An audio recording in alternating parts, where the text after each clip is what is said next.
Foundation's brightest minds can't completely understand. Everything we know about SCP-2935 today comes from 3 doomed missions to the anomalous zone's interior. This is the story of those infamous expeditions. The nightmare began around 5 a.m. when SCP Foundation Site 81 in Bloomingdale, Indiana, intercepted a distorted radio signal. Communications personnel at the site traced this strange signal back to the unincorporated area of Joppa, Indiana, near U.S. Interstate 70. As is Foundation policy, a team of field agents were dispatched to the location in order to determine what they were dealing with. However, rather than finding anything that could logically produce such a signal, they instead discovered a long-abandoned cemetery. The most recent death on any of the tombstones was reported as being over 100 years ago, all the way back in 1908. On further investigation, the Foundation discovered an unmapped limestone cave opening beneath the cemetery. And when they sent a drone into the depths of the cave, it appeared to quickly exit out the other side of the cave. But something wasn't right. The area that the drone was observing appeared consistent with the landscape from which it entered, but now it looked somehow grayer. It lacked the color of life of the place it just come from. The grass was dead. There were no trees, no shrubs, no animals, or birds in the sky. They weren't looking at our world, they were looking at a strange reflection of our world on the other side of the cave. In fact, it wasn't a cave at all. It was a passageway between 2 dimensions. It was SCP-2935. Just then, they were able to unscramble the distorted transmission they'd been receiving. It went as follows. This is an automated emergency broadcast from the SCP Foundation and your national government. One or more of our sites is experiencing the communication breakdown, likely due to a containment breach of unknown magnitude. All citizens are ordered to stay in their homes as containment teams work to secure the breach. This message will broadcast from April 20th, 2016 until, at that point, the message would cut and repeat, as it had for 8 straight days. The message source, Site 81, but not this Site 81. President Trump is protecting pre-existing conditions. Prescription drugs are more affordable. The cost of insulin is going down.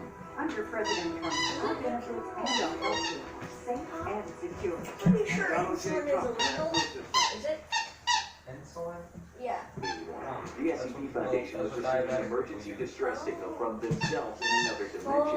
A bizarre event that even the Foundation had never experienced before. Field agents were terrified by the implications of what they just heard and contacted Site-81 commands to request additional units. The Foundation wished to fully understand this anomaly as quickly as possible due to the potential threat it could pose for the Foundation. So they dispatched Mobile Task Force Epsilon 13, codenamed Manifest Destiny, performed the first of 3 manned missions into the heart of the anomalous zone. The first exploratory mission to SCP-2935 was codenamed Gauntlet. It consisted of a 4-man team fitted with full hazmat suits and direct video and audio links to mission. The team was led by a field operative known only as Agent G. His subordinates were Agents Kale, Devlin, and Underwood. Their directive was to gather samples and survey the area positioned directly around the insertion point, meaning the other cave mouth of SCP-2935. The mission only lasted about an hour, where they saw there would stay with these men for the rest of their lives. After 15 minutes trek, Manifest Destiny arrived where they were struck by the silence of a place here. identical to the different from the first observation they made was the total absence of all living vegetation. Trees, grass, weeds, everything was all dead. On orders from the superiors back in the original dimension, that we will refer to from here on as Dimension Prime, Manifest Destiny headed deeper into the mirror dimension of SCP-2935, which traveled 2 kilometers without detecting a single sign of natural life. He already almost got it, but I Eventually, they came upon a farmhouse with 2 cars parked outside. With authorization from command, Manifest Destiny breached the house and headed inside. Agent Kale confirmed that there was still power flowing to the building, as the lighting appeared to work just fine, but they came upon a horrifying discovery in the house's dining room. 3 adult corpses, 2 female, 1 male, were seated at the table. A 4th corpse, that of a male child, was sprawled out on the ground nearby. As if the death of what looked to be an entire family wasn't awful enough, the Manifest Destiny team noticed a number of other alarming details. There were no signs of decomposition on the bodies, nor did there appear to be any obvious cause of death. The family's last meal was still on the table: chicken, mashed potatoes, and green beans. The food looked cold and stale. There was no evidence of of rot or spoiling. The team found an open newspaper dated April 19, 2016, illustrating that the family may have died a full 8 days before the discovery. In Dimension Prime, decay would already be very well underway by that point, yet here there wasn't even a smell. Instead, everything was just covered in a thin layer of dust. Command requested that Manifest Destiny collect samples of the food, as well as hair, skin, and fluids from the corpses for further study. Small electronics like smartphones were also taken from the bodies. Agent Devon turned on the television in the living room and found that while most stations were now running test signals, the shopping channel was still live. Well, the feed was live at least. Both hosts sat in front of the cameras dead, but perfectly preserved. The date on the screen read April 28, 2016. Suggesting that the times of Dimension Prime and Mirror Dimension were exactly the same.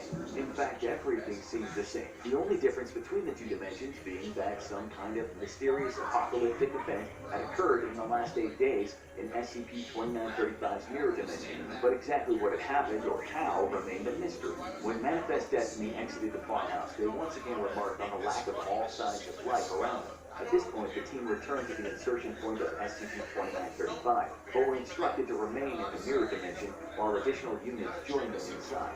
Manifest Destiny swelled to 16 members, with the notable addition of Agent Roy as the new commanding field officer. The team split into 2 groups of 8, and Agent Roy and his men infiltrated the Mirror Dimension Site-81, while Agent Juno's detachment attempted to access the base's off-site deep storage server.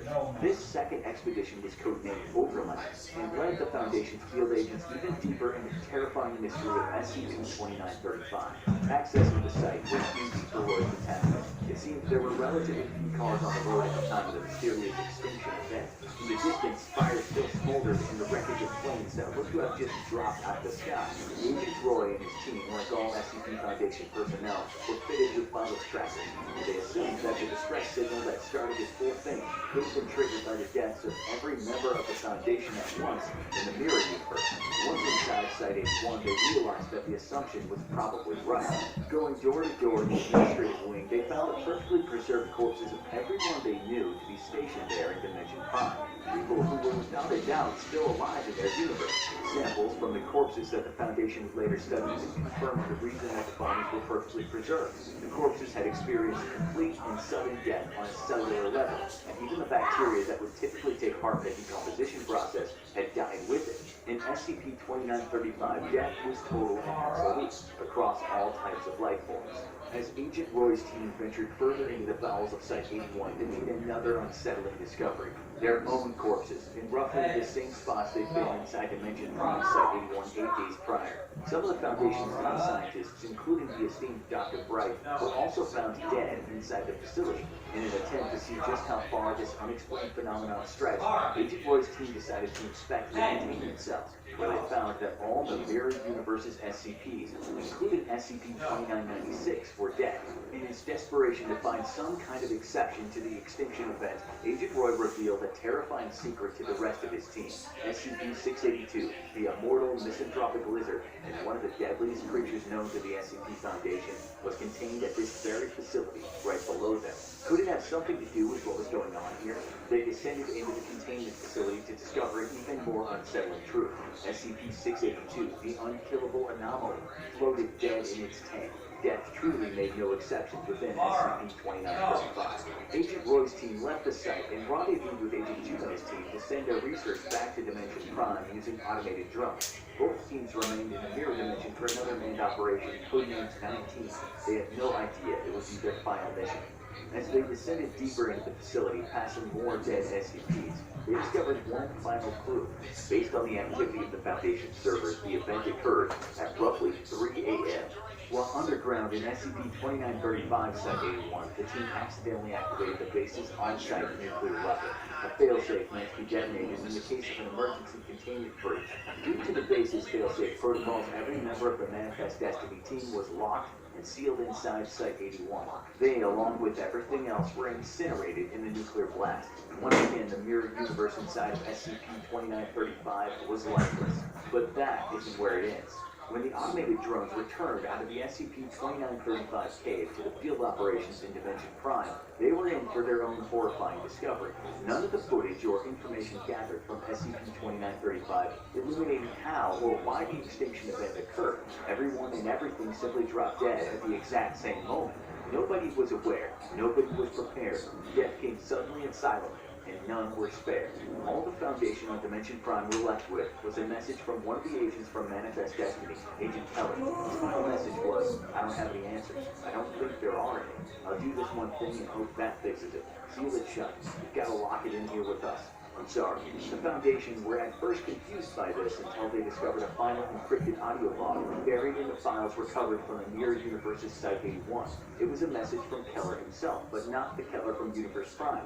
In this message, Keller described the Foundation in the Mirror Universe, receiving the exact same distorted transmission that they did a few days earlier from the cave in Joppa. When he and the others were dispatched inside, they discovered the same lifeless post-extinction event world that was now so familiar to the Foundation command. But there was a key difference. This wasn't the mirror dimension they'd just been studying, but a third, entirely different dimension.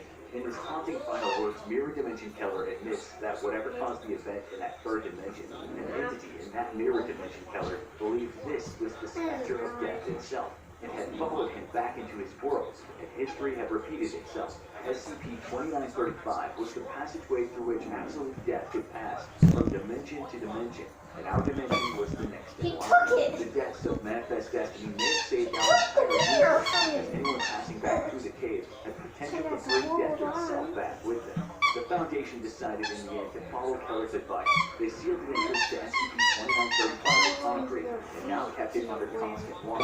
Since what waits behind the barrier is an entity even they have no power to stop if it ever got through.